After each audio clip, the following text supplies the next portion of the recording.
Hey, the Trudeau government called and they're asking for the biggest salad spinner that is out there.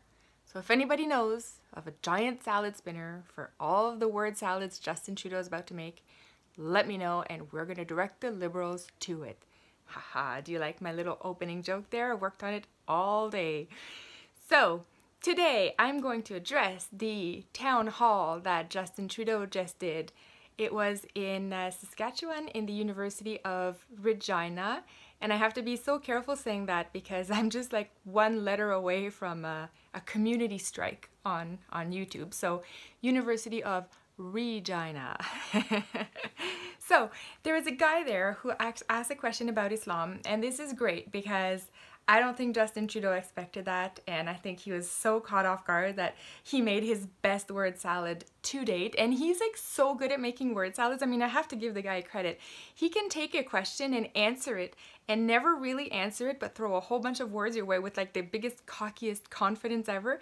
And it leaves you feeling like, I feel like I should have had an answer, but I don't really know what the answer is. So that's kind of a talent, really. So it's Justin Trudeau. It's a word salad talent. So here goes. Here's how it's going to go. And I'm going to reenact this for you with my amazing acting skills. Clearly, I should have been in the movies.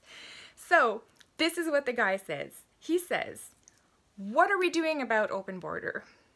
And he continues to say, well, it's happening all around us. And what he means by that is all the Western countries right now are seeing a mass immigration intake, and it's causing a lot of problems in these countries.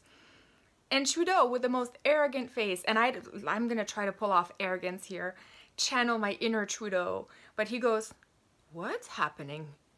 Ugh. Anyways, did I do a good job there? And this guy goes, well, you know, those two cultures don't mix together and you're bringing one of them in. And to Trudeau, in even more double down cockiness than the last question, he goes, what two cultures?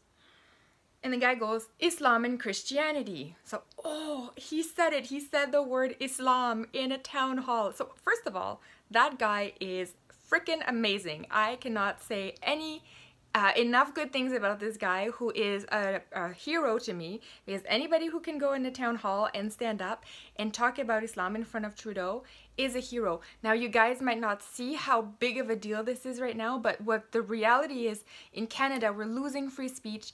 We are being shut down in every corner that they can. They're silencing the Yellow Vest protests right now. A lot of things are happening, and it's not out in the mainstream, so people don't know about this. But right now, to criticize Islam or to even go up into a town hall and address a question about Islam to Trudeau is a huge deal. It's a huge, huge deal because we do not have free speech in Canada.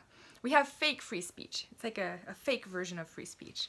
So the word salad that Trudeau got into after that question was amazing. So he starts with and I don't mean that in a good way. I mean that in a sarcastic, like cynical way.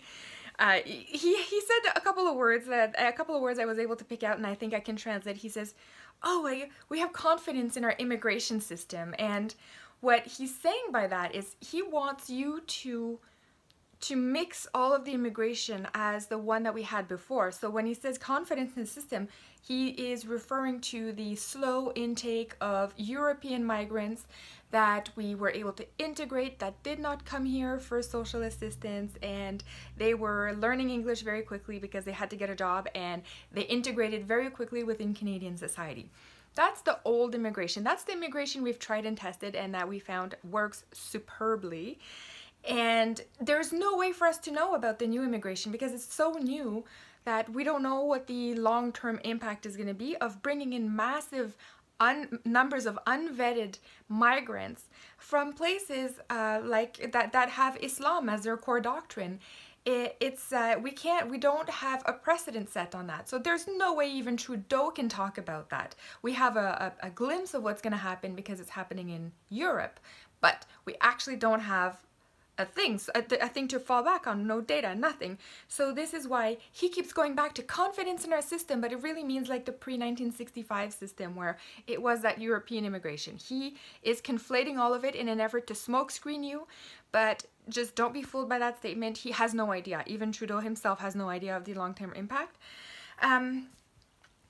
The population is aging and we need to be replaced. This is like what he said in his argument, in his word salad argument.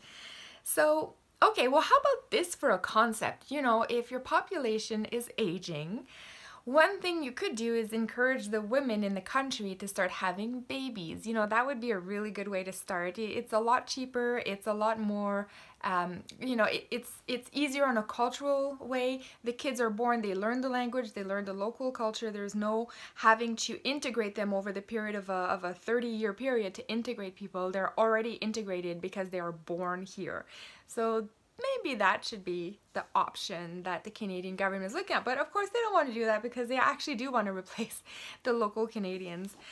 And he keeps going on saying things like, it's a benefit to Canada, we're drawing in the best and the brightest. So we should maybe ask Marissa Shen's family about that, because they lost their baby girl to a Syrian migrant who killed her, and this was just last year. So that's a blatant lie when Justin Trudeau will say things like we're bringing in the brightest and the best. No, clearly, and if that guy, that Syrian guy that killed, that's a representation of what's the brightest and the best, we are seriously effed, Canada, because we are not going to have a good outcome out of any of this.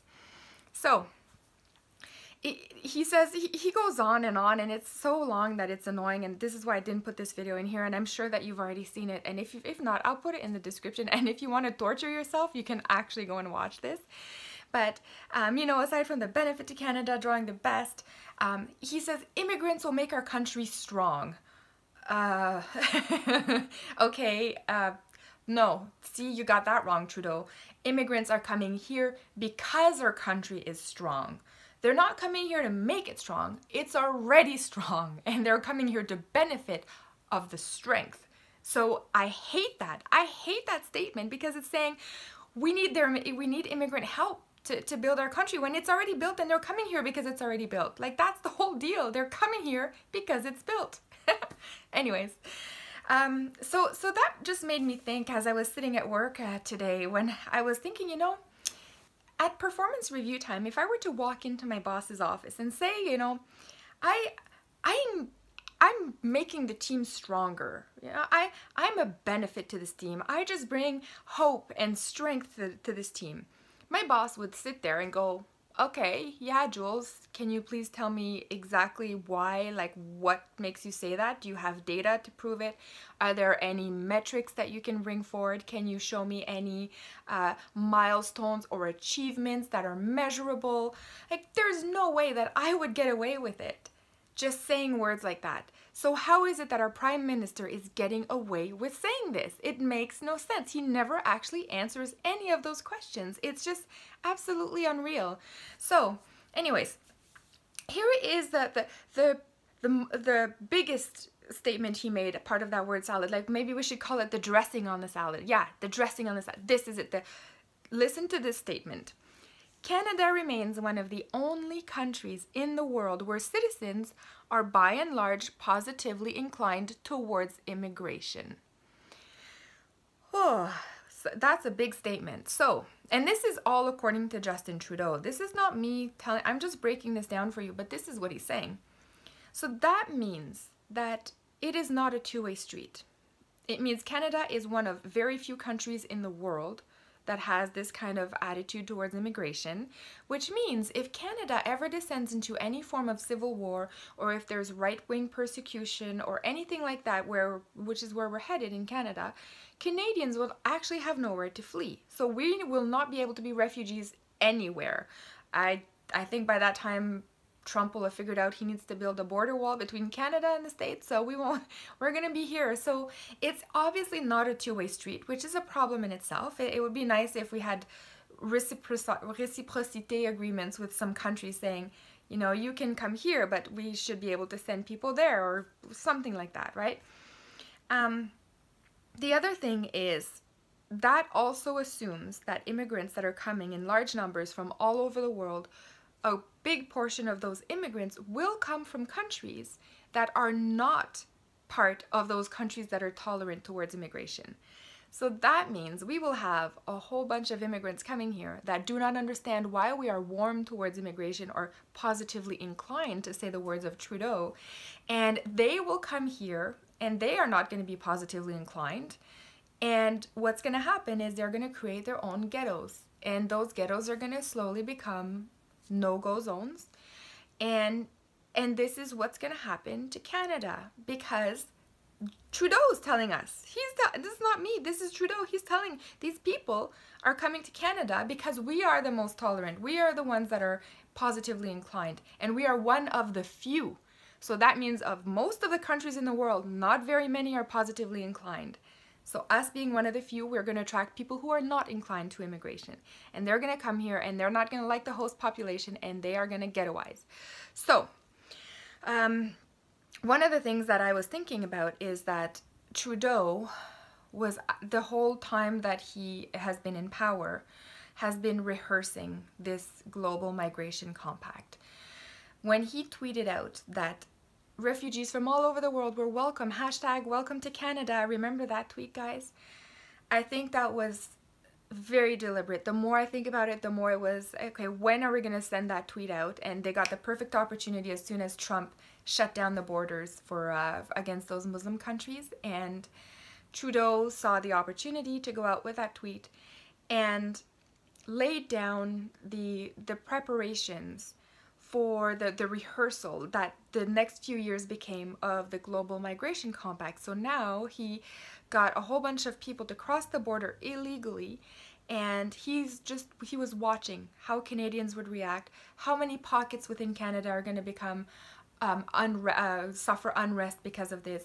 How much is it going to cost? Are Canadians going to notice? Are they going to do anything about it? Can we make this happen without them noticing? Do you think we can just go larger scale? What are the kind of who do we have to shut down? What free speech do we have to take away? Which laws do we need to bring in? That's U103.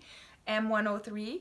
So this was all a rehearsal for the global migration compact. I mean, it just kind of hit me, and I could be totally wrong, and I know you guys are going to tell me if I'm wrong, but that's what I'm thinking now. This is what Trudeau's job was. It was to do the grand rehearsal for when he actually does sign the global migration pact. So something else I'd like you to notice before I go is he's playing two mutually exclusive statements depending on what question is asked. So this is something he does a lot, but one of the examples that I have here from this town hall is that he said in the past that there is no such thing as Canadian identity or Canadian culture, right? And that's why we're a post-national state, the first post-national state. Yay, Canada! And on the other hand, in the town hall yesterday, he actually said that because Canadians are the most tolerant citizens, that actually puts us within the framework of a culture. We're a culture of tolerance. We're a culture of acceptance. We have an identity that allows people to come in here and integrate within our society, and we help them along the way.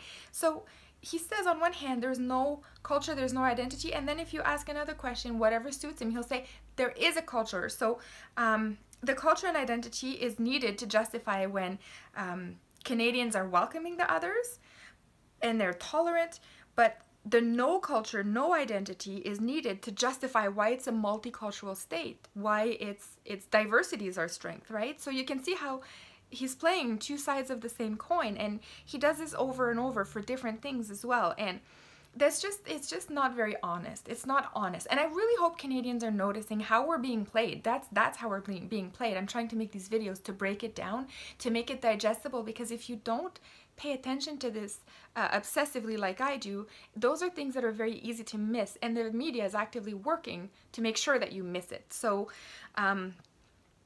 here's how it's going to go for all of the town halls for Justin Trudeau for the rest of the year until the election. He's going to create word salads out of every Christian that he wants to dodge. So whenever somebody says something about Islam or something about immigration or something about the pipelines, anything, or carbon tax, he just watch how he responds, and ask yourself at the end, after you've listened to that, did he say anything meaningful? Was there any progress made in that conversation, or did he just word salad the whole way through? And he'll keep having boors. So you're gonna hear, if you watch the video about that town hall, that you hear a guy go boo, right? And then there's a couple people who clap, so they're minion clappers in the background, and those people are actually there. I don't know if they're paid, like I'm speculating at this point, but it seems awfully convenient that every time there's a question he wants to dodge and word salad his way out of, there's somebody on his side booing. And whenever he finishes the word salad part, he gets a whole bunch of minions that are clapping like seals, like trained monkeys or something, right? I find that very, very convenient, right?